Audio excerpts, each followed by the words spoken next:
Hello everyone. The other day I showed you the cultivators and said I had a story to tell you. Well, we're gonna head to Barnstead, New Hampshire and go get that main character to that story. It's there's a guy down there I met last week. He has COPD, emphysema. He's got an aneurysm. He told me it was inoperable. The doctor said that he could either die from the aneurysm or die on the operating table. So he told me to come back, and he had something for me that he wanted me to have. He's given me a really good deal on it. I feel kind of funny because I talked to him for a little bit, and then he said, I really like you, and I've got a deal for you that I don't think you could pass up. So let's go take a ride to New Hampshire.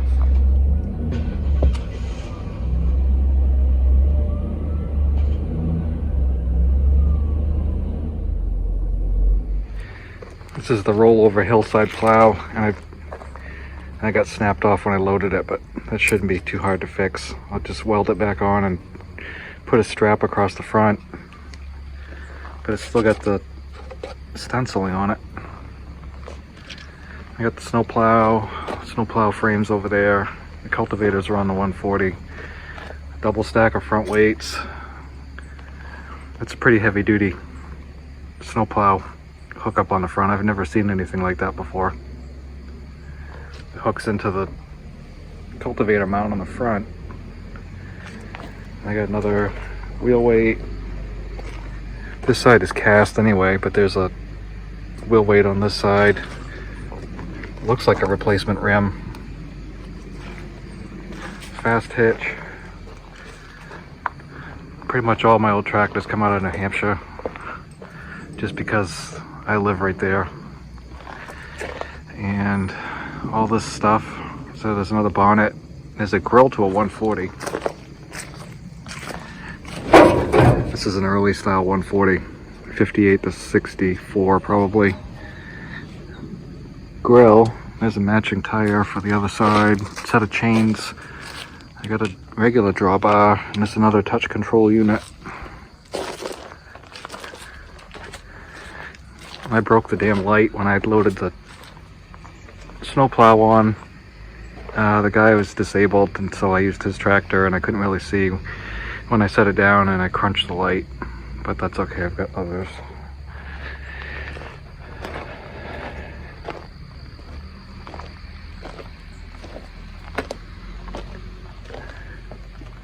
What's interesting about this to me is I think it has a water pump on it right there. I can't find a serial number tag on it. I thought it would be up on here. This mess right here is got a plug on it, and that's how he preheats it.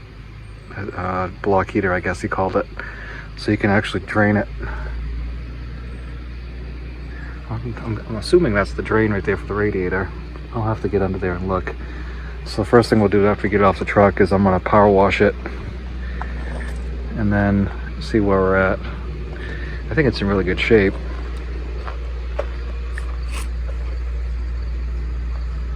It's got the pull bar on the trailer hitch. All the lights are on it. It's pretty straight. There's nothing bent up on it.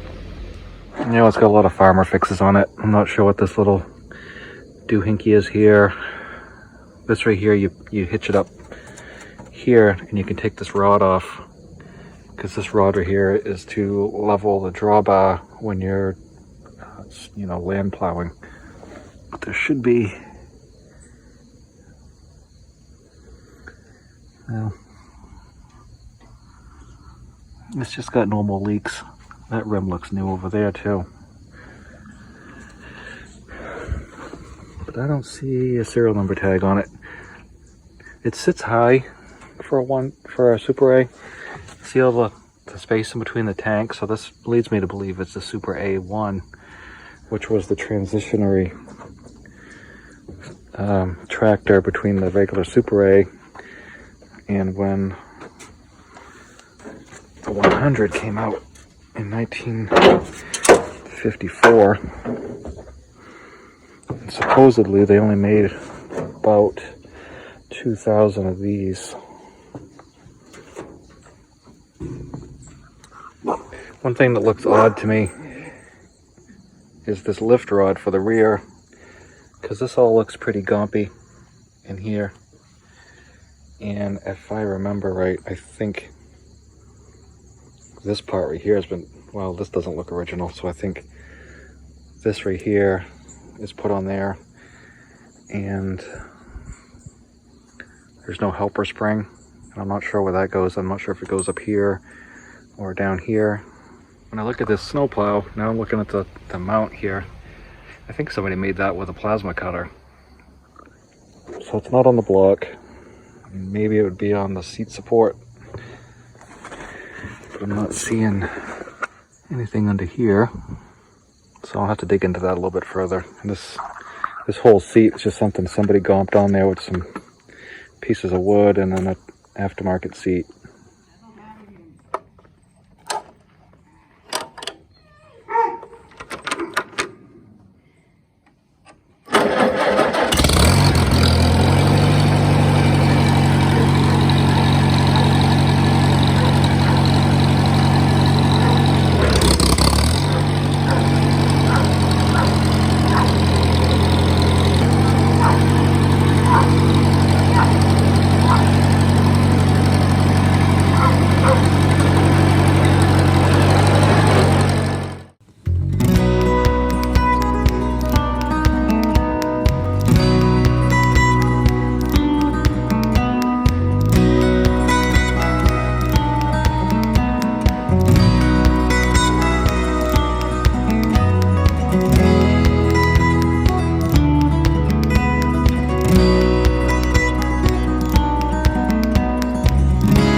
mystery deepens. This right here is the hood that he said came with the tractor. When you look at the hood, you look closely, you can see the holes in it where it would have said McCormick Farm Oil in chrome, which would make it a 100, a 130, or an early 140. This is wrong. So if it's a Super A, this is right. If that's the hood that he said goes with the tractor, it's wrong. But then I've got something else that came with it, which baffles me even more, is I've got a grill to a 140, minus the screen. I don't know a lot about the Super A's. I thought the Super A was going to have petcocks on it like the Super C, but it's got a dipstick here just like my 200 does. I cannot find a serial number tag anywhere. So the mystery deepens. I can't find the serial number tag anywhere. My 140, it's on the bell housing. According to what I looked up, the Super A serial number tag should be on the seat frame on the left side, but there's nothing there. So I'm not sure what I've got. I might have some kind of hybridized tractor. Like I said, it came with the grill for a 140 and the hood for like a 100 or a 130, and this regular Super A hood on it, but it's got the Super A front end on it. So I'm not sure. If it's a Super A-1, then they only made 2,000 of them before they converted over to the 100. The only thing I had to go on was the serial number on the side of the block, which gave me a casting code date of 1953, which makes sense because, you know, in December 31st, it's still 1953 when they made it on January 2nd. It's not uncommon to find the block doesn't match the serial number of the machine itself. So my theory is that this was mostly built in 1953, and then the Super A-1s were built in early 1954, I believe February. They only made about 1,700 of them, and for whatever reason the 100 wasn't ready, and I don't know what that reason is, but I know they weren't ready with the 200, the 300, and the 400. So they had this Super A-1 that came out briefly before the 100 was ready, and it's got the fast hitch like the 100. It's got a dipstick like a 100. It's got a water pump like a 100. So it sits higher. It's got the higher grill, which is interesting because the grill is interchangeable with the Super C.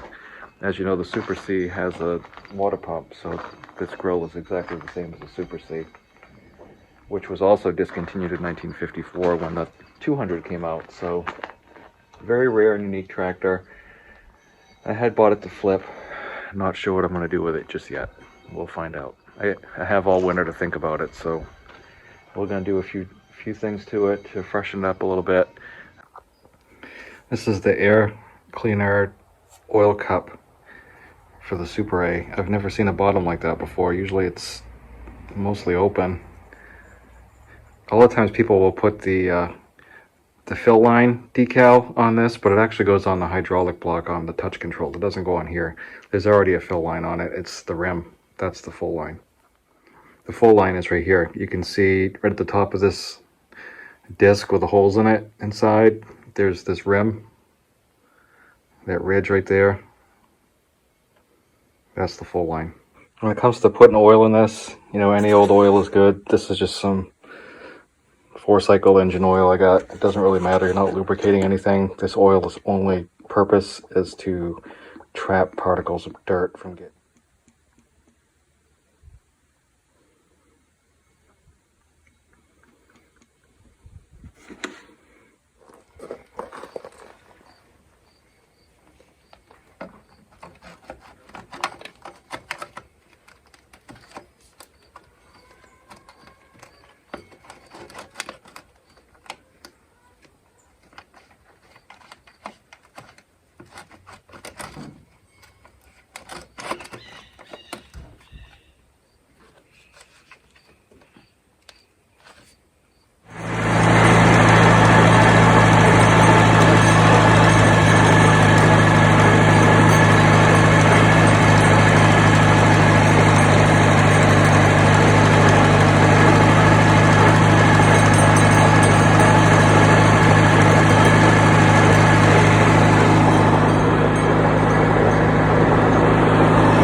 I'm not doing a two-tone paint job.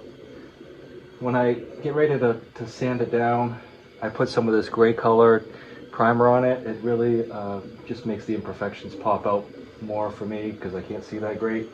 So the lighter color, you know, I can see where I need to sand and fix that. What I'm going to do right now is take this snowplow off, and I've got the cultivator bolts loosened up down here. I just put some penetrating oil on it first thing this morning, and now they loosened right up. So now I'm just taking these off here. When I get these off, and I can take it off in a couple pieces. Whoever made this was a pretty good fabricator. I mean, it's crude, but the way they made it, and it looks, I don't know if the snowplow that was on this is a common snowplow. It was the plow frame itself, you know, as far as the blade and the angle. It said Bethlehem steel on it, on the half moon chart, and it was just like on the John Deere.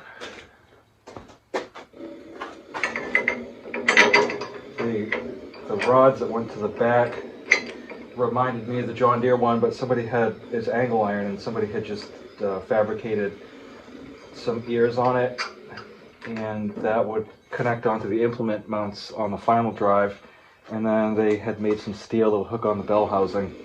So as opposed to the international, the Farmall plow that was made for this, where it was all on the front, and so you were pushing, when you were plowing, you were actually pushing up on the bell housing because that's the way the frame went, and so somebody had fabricated this one, so you're pushing with the final drives, which is where you should be pushing. You should be pushing back by the axles and the drawbar, and a lot of these Farmalls, and probably Alice Chalmers too, because they had the same idea with the torque tube.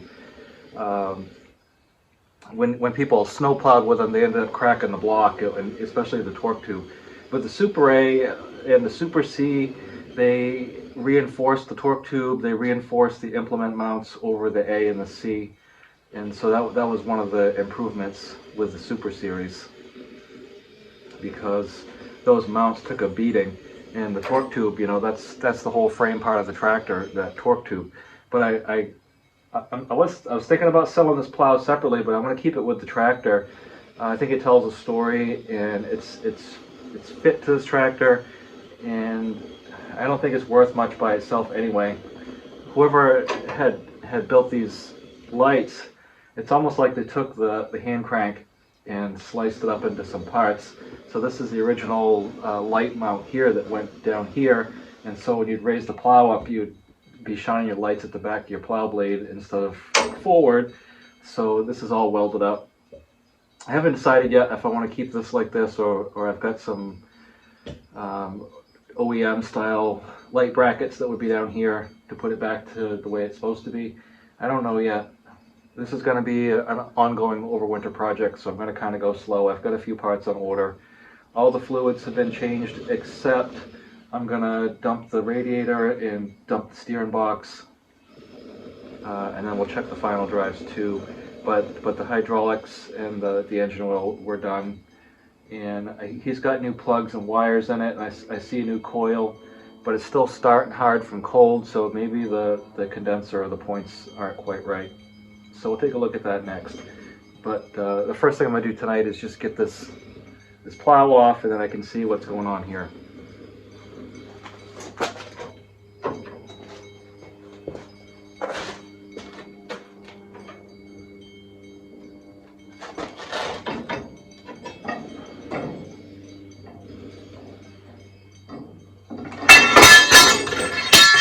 Oh, that scared my cat.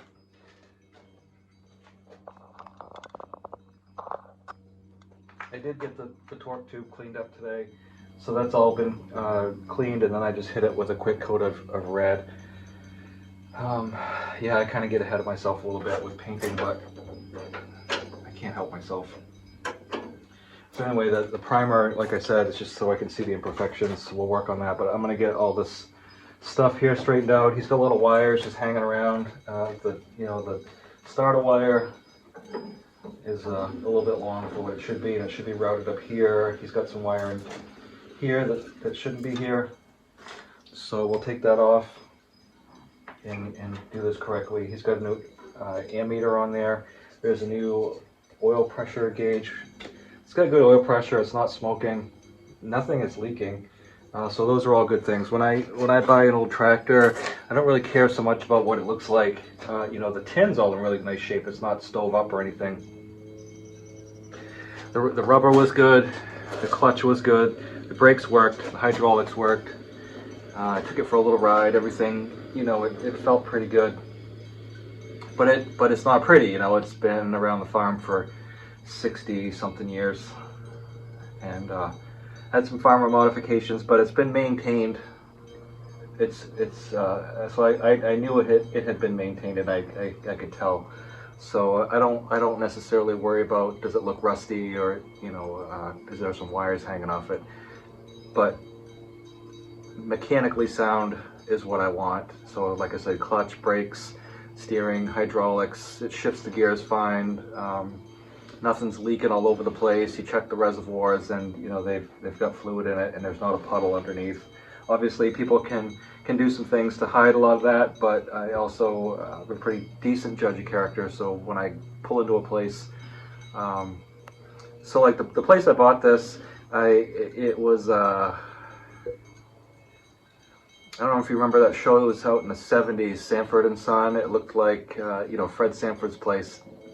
There was just stuff everywhere. There was more stuff broken and shoved in the woods than there was stuff in the yard working. So I'm always a little hesitant when I pull into a place like that, what I'm going to find. But after I looked around a little bit, I realized that the guy did the maintenance on the stuff he was planning on using, and he just was a hoarder, and he had a lot of junk that he acquired, and you know, I'm going to use that someday. So it got put over here, and then the trees grew up around it, and that was how that evolved. He's still got a lot of cool stuff over there. He's got a Massey Harris baler with a dual wheel on the chamber side. He's got some old Case tractors from the 60s, and I'm not a Case guy, so I don't know. It's a 500 series. That's all I can tell you. He's got a couple straight A's. There's a BN over there. There's one of those C2 F11, I think is what it's called, a rollover fast hitch flip plow. Bunch of stuff, and I could have spent a lot more money over there if I'd had it. I also don't have the room to put it. So anyway, let's get this thing off.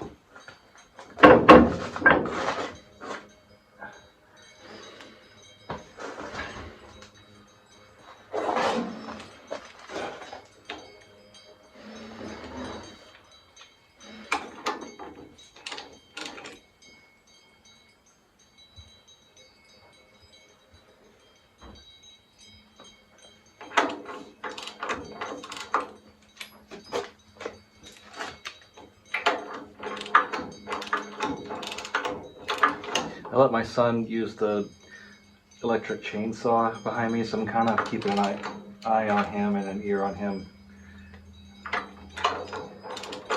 while he's over there. I don't feel like making a trip to the ER tonight. So this is just a piece of square stock he welded to a flat plate that was kind of form-fitted around the steering box, which is kind of neat. And then this whole gizmo here for the plow lift is kind of cool.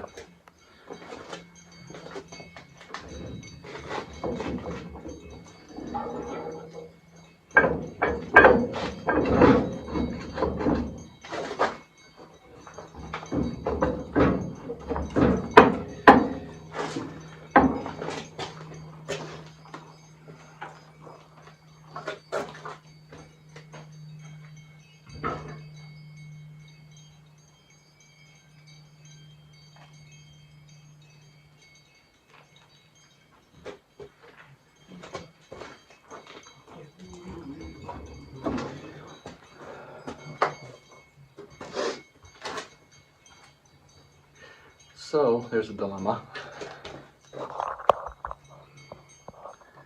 You look at this right here.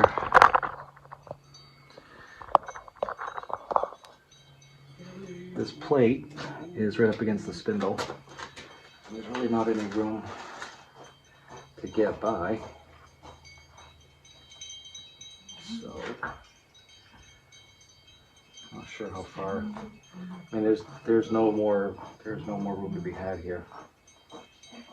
I'm thinking maybe he put this plate, the square stock, in and welded the plate to it while it was on the tractor. So this might be staying on here for a while. I might just leave it on there because I'm sure as heck not taking the spindle off.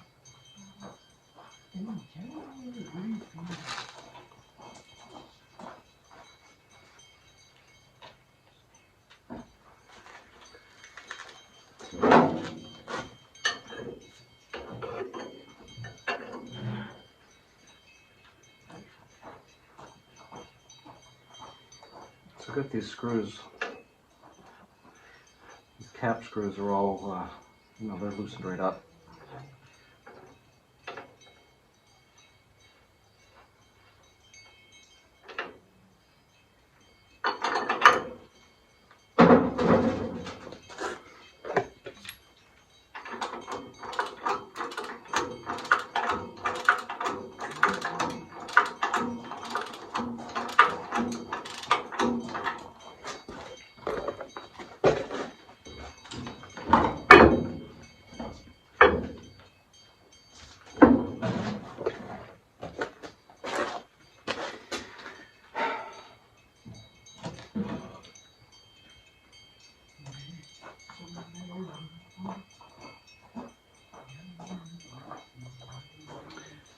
So I got an idea. I want to be back in a second. And I'm back. I had an idea. I can't always think while I'm talking, so. But I had an epiphany that if I jacked up this side, the axle would oscillate and then I would have clearance. And that looks like that's going to be the case. Because I know you're watching this and you're like, idiot, why don't you just jack up the side of the tractor and pop it out? Keep your eye open for a video later in the week, and hopefully we'll have the Super C out plowing. Thanks for watching, and we'll talk to you next time.